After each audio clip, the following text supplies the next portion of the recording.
বন্ধুরা, আজকে একটা নতুন জায়গা দেখাবো তোমাদের। এটা হলো জলপাইগুড়ি 10 নম্বর স্পট, তিস্তা করলার মিলন স্থল। এই হলো আমাদের করলা নদী,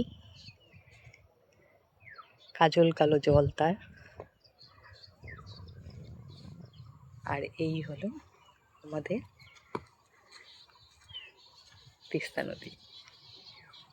এখানে দুজনে মিলিত হয়েছে।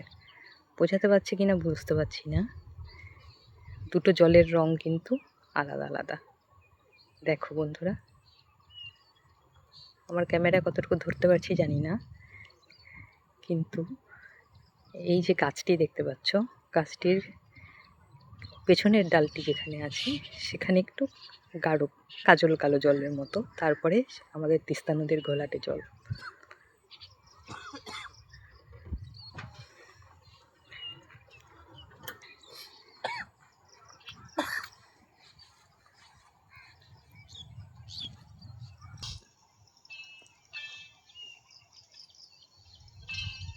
আমাদের স্রোতস্বিনী তিস্তা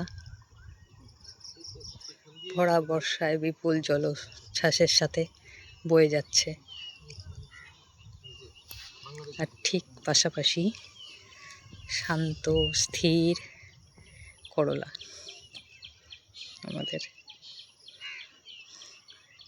অত্যন্ত গভীর কিন্তু আপাত শান্ত।